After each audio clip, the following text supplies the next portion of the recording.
Hey guys, praise the Lord. आपका स्वागत है एक नए वीडियो में। आज मैं आपके लिए लेकर आई हूँ एक 1 ईयर बाइबल रीडिंग कैलेंडर। अगर आप अपनी बाइबल को रोज़ नहीं पढ़ पाते हैं और आप कभी भी अपनी बाइबल कंप्लीट नहीं कर पाए हैं तो ये वीडियो आपके लिए है। इसमें ओल्ड टेस्टमेंट और न्यू टेस्टमेंट के सभी चैप्टर्स को इस तरह से लिया गया है कि आप 1 ईयर में अपनी पूरी बाइबल कंप्लीट कर पाएंगे। ये ऑडियो फॉर्मेट है, इसके साथ आप अपनी बाइबल को ओपन करके रीड कर सकते हैं। डे 1 से लेकर डे 365 तक के सभी चैप्टर्स मैं आपके लिए लेकर आई हूँ। डे 365 पर आप अपनी पूरी बाइबल कंप्लीट कर पाएंगे, इसलिए आप इसके द्वारा आशीषित हों। और अगर आपको ये वीडियो पसंद आती है तो आप अपने फैमिली और फ्रेंड्स से शेयर करें, और अगर आप चाहें तो आप सब्सक्राइब, लाइक और कमेंट भी कर सकते हैं। So praise the lord, shalom to everyone. Let's get started. Day 58, chapter number 18, याजकों और लेवियों के सेवा कार्य। फिर यहोवा ने हारून से कहा, पवित्र स्थान के अधर्म का भार तुझ पर और तेरे पुत्रों और तेरे पिता के घराने पर होगा, और तुम्हारे याजक कर्म के अधर्म का सब भार भी तेरे पुत्रों पर होगा। और लेवी का गोत्र अर्थात तेरे मूल पुरुष के गोत्र वाले जो तेरे भाई हैं, उनको भी अपने साथ ले आया कर, और वे तुझ से मिल जाएं और तेरी सेवा टहल किया करें। परंतु साक्षी पत्र के तंबू के सामने तू और तेरे पुत्र ही आया करें। जो तुझे सौंपा गया है उसकी और सारे तंबू की भी वे रक्षा किया करें, परंतु पवित्र स्थान के पात्रों के और वेदी के समीप ना आएं। ऐसा ना हो कि वे और तुम लोग भी मर जाओ। अतः वे तुझ से मिल जाएं और मिलाप वाले तंबू की सारी सेवकाई की वस्तुओं की रक्षा किया करें। परंतु जो तेरे कुल का ना हो वह तुम लोगों के समीप ना आने पाए, और पवित्र स्थान और वेदी की रखवाली तुम ही किया करो, जिससे इजराइलियों पर फिर कोप ना भड़के। परंतु मैंने आप तुम्हारे लेवी भाइयों को इजराइलियों के बीच से अलग कर लिया है, और वे मिलाप वाले तंबू की सेवा करने के लिए तुमको और यहोवा को सौंप दिए गए हैं। पर वेदी की और बीच वाले पर्दे के भीतर की बातों की सेवा के लिए तू और तेरे पुत्र अपने याजक पद की रक्षा करना, और तुम ही सेवा कार्य किया करना, क्योंकि मैं तुम्हें याजक पद की सेवा दान करता हूँ। और जो तेरे कुल का ना हो वह यदि समीप आए तो मार डाला जाए। याजकों का भाग। फिर यहोवा ने हारून से कहा, सुन, मैं आप तुझको उठाई हुई भेंटें सौंप देता हूँ, अर्थात इजराइलियों की पवित्र की हुई वस्तुएं जितनी हों, उन्हें मैं तेरा अभिषेक वाला भाग ठहराकर तुझे और तेरे पुत्रों को सदा का हक करके दे देता हूँ। जो परम पवित्र वस्तुएं आग में होम ना की जाएंगी वे तेरी ही ठहरें, अर्थात इजराइलियों के सब चढ़ावों में से उनके सब अन्न बलि, सब पाप बलि और सब दोष बलि जो वे मुझको दें, वह तेरे और तेरे पुत्रों के लिए परम पवित्र ठहरें। उनको परम पवित्र वस्तु जानकर खाया करना। उनको हर एक पुरुष खा सकता है, वे तेरे लिए पवित्र हैं। फिर ये वस्तुएं भी तेरी ठहरें, अर्थात जितनी भेंटें इजराइली हिलाने के लिए दें, उनको मैं तुझे और तेरे बेटे बेटियों को सदा का हक करके देता हूँ। तेरे घराने में जितने शुद्ध हों वे उन्हें खा सकेंगे। फिर उत्तम से उत्तम ताजा तेल और उत्तम से उत्तम नया दाख मधु और गेहूं, अर्थात इनकी पहली उपज जो वे यहोवा को दें, वह मैं तुझको देता हूँ। उनके देश के सब प्रकार की पहली उपज जो वे यहोवा के लिए ले आएं, वह तेरी ही ठहरे। तेरे घराने में जितने शुद्ध हों वे उन्हें खा सकेंगे। इजराइलियों में जो कुछ अर्पण किया जाए वह भी तेरा ही ठहरे। सब प्राणियों में से जितने अपनी अपनी माँ के पहलौठे हों, जिन्हें लोग यहोवा के लिए चढ़ाएं, चाहे मनुष्य के चाहे पशु के पहलौठे हों, वे सब तेरे ही ठहरें। परंतु मनुष्यों और अशुद्ध पशुओं के पहलौठों को दाम लेकर छोड़ देना, और जिन्हें छुड़ाना हो जब वे महीने भर के हों, तब उनके लिए अपने ठहराए हुए मोल के अनुसार, अर्थात पवित्र स्थान के 20 गेरा के शेकेल के हिसाब से 5 शेकेल लेके उन्हें छोड़ना। पर गाय या भेड़ी या बकरी के पहलौठे को ना छोड़ना, वे तो पवित्र हैं। उनके लहू को वेदी पर छिड़क देना, और उनकी चर्बी को हव्य करके जलाना, जिससे यहोवा के लिए सुखदायक सुगंध हो। परंतु उनका मांस तेरा ठहरे, और हिलाई हुई छाती और दाहिनी जांग भी तेरी ही ठहरे। पवित्र वस्तुओं की जितनी भेंटें इज़राइली यहोवा को दें, उन सबों को मैं तुझे और तेरे बेटे बेटियों को सदा का हक करके देता हूँ। यह तो तेरे और तेरे वंश के लिए यहोवा की सदा के लिए नमक की अटल वाचा है। फिर यहोवा ने हारून से कहा, इज़राइलियों के देश में तेरा कोई भाग न होगा, और न उनके बीच तेरा कोई अंश होगा। उनके बीच तेरा भाग और तेरा अंश मैं ही हूँ। लेवियों का भाग। फिर मिलाप वाले तंबू की जो सेवा लेवी करते हैं, उसके बदले मैं उनको इज़राइलियों का सब दशमांश उनका निज भाग करके देता हूँ। और भविष्य में इज़राइली मिलाप वाले तंबू के समीप न आए, ऐसा ना हो कि उनके सिर पर पाप लगे और वे मर जाएं। परंतु लेवी मिलाप वाले तंबू की सेवा किया करें, और उनके अधर्म का भार वे ही उठाया करें। यह तुम्हारी पीढ़ियों में सदा की विधि ठहरे, और इज़राइलियों के बीच उनका कोई निज भाग ना होगा, क्योंकि इज़राइली जो दशमांश यहोवा को उठाई हुई भेंट करके देंगे, उसे मैं लेवियों को निज भाग करके देता हूँ। इसीलिए मैंने उनके विषय में कहा है, इज़राइलियों के बीच कोई भाग उनको ना मिले। लेवियों का दशमांश। फिर यहोवा ने मूसा से कहा, तू लेवियों से कह कि जब जब तुम इज़राइलियों के हाथ से दशमांश लो, जिसे यहोवा तुमको तुम्हारा निज भाग करके उनसे दिलाता है, तब तब उसमें से यहोवा के लिए उठाई हुई भेंट करके दशमांश का दशमांश देना। और तुम्हारी उठाई हुई भेंट तुम्हारे हित के लिए ऐसी गिनी जाएगी, जैसा खलिहान में का अन्न और रस कुंड में का दाखरस गिना जाता है। इस रीति तुम अपने सब दशमांशों में से जो इज़राइलियों की ओर से पाओगे, यहोवा को उठाई हुई भेंट देना। और यहोवा की यह उठाई हुई भेंट हारून याजक को दिया करना। जितने दाम तुम पाओ, उनमें से हर एक का उत्तम से उत्तम भाग जो पवित्र ठहरा है, उसे यहोवा के लिए उठाई हुई भेंट करके पूरी पूरी देना। इसलिए तू लेवियों से कह कि जब तुम उसमें का उत्तम से उत्तम भाग उठाकर दो, तब यह तुम्हारे लिए खलिहान में के अन्न और रस कुंड के रस के तुल्य गिना जाएगा, और उसको तुम अपने घरानों समेत सब स्थानों में खा सकते हो, क्योंकि मिलाप वाले तंबू की जो सेवा तुम करोगे, उसका बदला यही ठहरा है। और जब तुम उसका उत्तम से उत्तम भाग उठा कर दो, तब उसके कारण तुमको पाप ना लगेगा। परंतु इज़राइलियों की पवित्र की हुई वस्तुओं को अपवित्र ना करना, ऐसा ना हो कि तुम मर जाओ। चैप्टर नंबर 19, शुद्धिकरण की विधि। फिर यहोवा ने मूसा और हारून से कहा, व्यवस्था की जिस विधि की आज्ञा यहोवा देता है, वह यह है, तू इज़राइलियों से कह कि मेरे पास एक लाल निर्दोष बछिया ले आओ, जिसमें कोई भी दोष ना हो, जिस पर जुआ कभी न रखा गया हो। तब उसे एलियाजर याजक को दो, और वह उसे छावनी से बाहर ले जाए, और कोई उसको उसके सामने बलिदान करे। तब एलियाजर याजक अपनी उंगली से उसका कुछ लहू लेकर मिलाप वाले तंबू के सामने की ओर 7 बार छिड़क दे।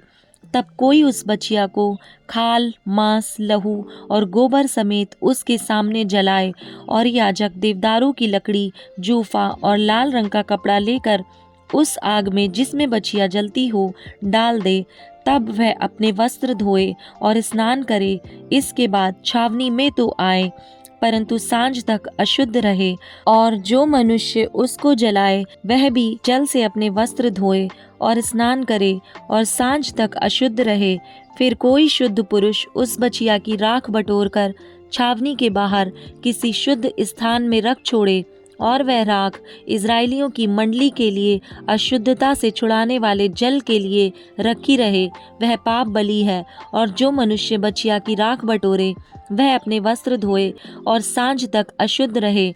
और यह इज़राइलियों के लिए और उनके बीच रहने वाले परदेशियों के लिए भी सदा की विधि ठहरे। शव छूने से अशुद्धता। जो किसी मनुष्य का शव छुए वह 7 दिन तक अशुद्ध रहे। ऐसा मनुष्य तीसरे दिन उस जल से पाप छुड़ाकर अपने को पावन करे और 7वें दिन शुद्ध ठहरे। परंतु यदि वह तीसरे दिन अपने आप को पाप से छुड़ाकर पावन ना करे तो 7वें दिन शुद्ध ना ठहरेगा। जो कोई किसी मनुष्य का शव छूकर पाप छुड़ाकर अपने को पावन ना करे वह यहोवा के निवास स्थान का अशुद्ध करने वाला ठहरेगा और वह प्राणी इज़राइल में से नष्ट किया जाए। अशुद्धता से छुड़ाने वाला जल उस पर ना छिड़का गया, इस कारण वह अशुद्ध ठहरेगा, उसकी अशुद्धता उसमें बनी रहेगी। यदि कोई मनुष्य डेरे में मर जाए तो व्यवस्था यह है, जितने उस डेरे में रहें या उसमें जाएं वे सब 7 दिन तक अशुद्ध रहें, और हर एक खुला हुआ पात्र जिस पर कोई ढकना लगा ना हो वह अशुद्ध ठहरे। और जो कोई मैदान में तलवार से मारे हुए को या अपनी मृत्यु से मरे हुए को या मनुष्य की हड्डी को या किसी कब्र को छुए तो 7 दिन तक अशुद्ध रहे। अशुद्ध मनुष्य के लिए जलाए हुए पाप बलि की राख में से कुछ लेकर पात्र में डालकर उस पर सोते का जल डाला जाए। तब कोई शुद्ध मनुष्य जूफा लेकर उस जल में डुबाकर जल को उस डेरे पर और जितने पात्र और मनुष्य उसमें हों उन पर छिड़के, और हड्डी के या मारे हुए के या अपनी मृत्यु से मरे हुए के या कब्र के छूने वाले पर छिड़क दे। वह शुद्ध पुरुष तीसरे दिन और 7वें दिन उस अशुद्ध मनुष्य पर छिड़के, और 7वें दिन वह उसके पाप छुड़ाकर उसको पावन करे। तब वह अपने वस्त्रों को धोकर और जल से स्नान करके सांझ को शुद्ध ठहरे। जो कोई अशुद्ध होकर अपने पाप छुड़ाकर अपने को पावन ना कराए वह प्राणी यहोवा के पवित्र स्थान का अशुद्ध करने वाला ठहरेगा, इस कारण वह मंडली के बीच में से नष्ट किया जाए। अशुद्धता से छुड़ाने वाला जल उस पर ना छिड़का गया, इस कारण वह अशुद्ध ठहरेगा, और यह उनके लिए सदा की विधि ठहरे। जो अशुद्धता से छुड़ाने वाला जल छिड़के वह अपने वस्त्रों को धोए, और जिस जन से अशुद्धता से छुड़ाने वाला जल छू जाए वह भी सांझ तक अशुद्ध रहे। और जो कुछ वह अशुद्ध मनुष्य छुए वह भी अशुद्ध ठहरे, और जो प्राणी उस वस्तु को छुए वह भी सांझ तक अशुद्ध रहे। चैप्टर नंबर 20, मूसा और हारून का पाप और उस पाप का दंड। पहले महीने में सारी इजरायली मंडली के लोग सीने नामक जंगल में आ गए और कादेश में रहने लगे, और वहाँ मरियम मर गई और वहीं उसको मिट्टी दी गई। वहाँ मंडली के लोगों के लिए पानी ना मिला, इसलिए वे मूसा और हारून के विरुद्ध इकट्ठे हुए, और लोग यह कहकर मूसा से झगड़ने लगे, भला होता कि हम उस समय ही मर गए होते जब हमारे भाई यहोवा के सामने मर गए। और तुम यहोवा की मंडली को इस जंगल में क्यों ले आए हो कि हम अपने पशुओं समेत यहाँ मर जाएं? और तुमने हमको मिस्र देश से क्यों निकालकर इस बुरे स्थान में पहुँचाया है? वहाँ तो बीज या अंजीर या दाखलता या अनार कुछ नहीं है, यहाँ तक कि पीने को कुछ पानी भी नहीं है। तब मूसा और हारून मंडली के सामने से मिलाप वाले तंबू के द्वार पर जाकर अपने मुंह के बल गिरे, और यहोवा का तेज उनको दिखाई दिया। तब यहोवा ने मूसा से कहा, उस लाठी को ले और तू अपने भाई हारून समेत मंडली को इकट्ठा करके उनके देखते उस चट्टान से बातें कर, तब वह अपना जल देगी। इस प्रकार से तू चट्टान में से उनके लिए जल निकालकर मंडली के लोगों और उनके पशुओं को पिला। यहोवा की इस आज्ञा के अनुसार मूसा ने उसके सामने से लाठी को ले लिया। मूसा और हारून ने मंडली को उस चट्टान के सामने इकट्ठा किया। तब मूसा ने उससे कहा, हे दंगा करने वालों, सुनो, क्या हमको इस चट्टान में से तुम्हारे लिए जल निकालना होगा? तब मूसा ने हाथ उठाकर लाठी चट्टान पर 2 बार मारी, और उसमें से बहुत पानी फूट निकला, और मंडली के लोग अपने पशुओं समेत पीने लगे। परंतु मूसा और हारून से यहोवा ने कहा, तुमने जो मुझ पर विश्वास नहीं किया और मुझे इजराइलियों की दृष्टि में पवित्र नहीं ठहराया, इसलिए तुम इस मंडली को उस देश में पहुंचाने ना पाओगे जिसे मैंने उन्हें दिया है। उस सोते का नाम मरीबा पड़ा। क्योंकि इज़राइलियों ने यहोवा से झगड़ा किया था और वह उनके बीच पवित्र ठहराया गया। एदोमियों द्वारा रास्ता ना देना। फिर मूसा ने कादेश से एदोम के राजा के पास दूत भेजे, तेरा भाई इज़राइलियों कहता है, हम पर जो जो क्लेश पड़े हैं वह तू जानता होगा, अर्थात यह कि हमारे पुरखा मिस्र में गए थे और हम मिस्र में बहुत दिन रहे, और मिस्रियों ने हमारे पुरखाओं के साथ और हमारे साथ भी बुरा बर्ताव किया। परंतु जब हमने यहोवा की दुहाई दी तब उसने हमारी सुनी और एक दूत को भेजकर हमें मिस्र से निकाल ले आया है। इसलिए अब हम कादेश नगर में हैं, जो तेरी सीमा ही पर है, अतः हमें अपने देश में से होकर जाने दे।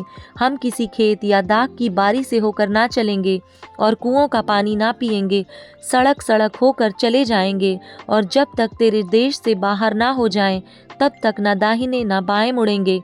परंतु एदोमियों ने उसके पास कहला भेजा, तू मेरे देश में से होकर मत जा, नहीं तो मैं तलवार लिए हुए तेरा सामना करने को निकलूंगा। इज़राइलियों ने उसके पास फिर कहला भेजा, हम सड़क ही सड़क चलेंगे, और यदि हम और हमारे पशु तेरा पानी पिएं तो उसका दाम देंगे, हमको और कुछ नहीं, केवल पाँव पाँव चलकर निकल जाने दे। परंतु उसने कहा, तू आने ना पाएगा, और एदोम बड़ी सेना लेकर भुजबल से उसका सामना करने को निकल आया। इस प्रकार एदोम ने इज़राइल को अपने देश के भीतर से होकर जाने देने से इनकार किया, इसलिए इज़राइली उसकी ओर से मुड़ गए। हारून की मृत्यु। तब इज़राइलियों की सारी मंडली कादेश से कूच करके होर नामक पहाड़ के पास आ गई, और एदोम देश की सीमा पर होर पहाड़ में यहोवा ने मूसा और हारून से कहा, हारून अपने लोगों में जा मिलेगा, क्योंकि तुम दोनों ने जो मरीबा नामक सोते पर मेरा कहना छोड़कर मुझसे बलवा किया है, इस कारण वह उस देश में जाने ना पाएगा जिसे मैंने इज़राइलियों को दिया है। इसलिए तू हारून और उसके पुत्र एलियाजर को होर पहाड़ पर ले चल, और हारून के वस्त्र उतार के उसके पुत्र एलियाजर को पहना, तब हारून वहीं मरकर अपने लोगों में जा मिलेगा। यहोवा की इस आज्ञा के अनुसार मूसा ने किया, और वे सारी मंडली के देखते होर पहाड़ पर चढ़ गए। तब मूसा ने हारून के वस्त्र उतार के उसके पुत्र एलियाजर को पहनाए, और हारून वहीं पहाड़ी की चोटी पर मर गया। तब मूसा और एलियाजर पहाड़ पर से उतर आए, और जब इज़राइल की सारी मंडली ने देखा कि हारून का प्राण छूट गया है, तब इज़राइल के सब घराने के लोग उसके लिए 30 दिन तक रोते रहे। Mark chapter 7 verse number 1 to 13। परंपरा पालन का प्रश्न। तब फरीसी और कुछ शास्त्री जो यरूशलेम से आए थे उसके पास इकट्ठा हुए, और उन्होंने उसके चेलों को अशुद्ध अर्थात बिना धोए हाथों से रोटी खाते देखा, क्योंकि फरीसी और यहूदी पूर्वजों की परंपरा पर चलते हैं, और जब तक भली भांति हाथ नहीं धो लेते तब तक नहीं खाते, और बाजार से आकर जब तक स्नान नहीं कर लेते तब तक नहीं खाते।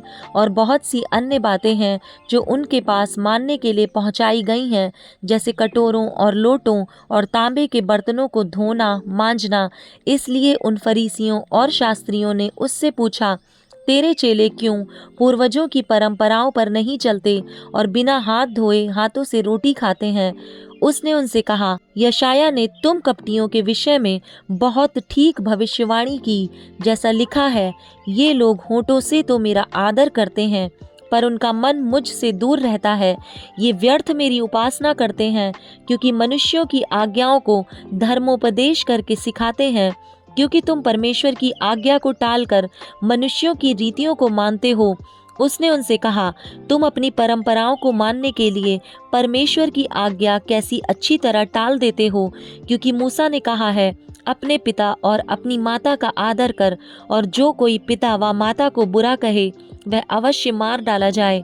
परंतु तुम कहते हो कि यदि कोई अपने पिता व माता से कहे, जो कुछ तुझे मुझसे लाभ पहुंच सकता था वह कुर्बान अर्थात संकल्प हो चुका, तो तुम उसको उसके पिता व उसकी माता की कुछ सेवा करने नहीं देते। इस प्रकार तुम अपनी परंपराओं से, जिन्हें तुमने ठहराया है, परमेश्वर का वचन टाल देते हो, और ऐसे ऐसे बहुत से काम करते हो।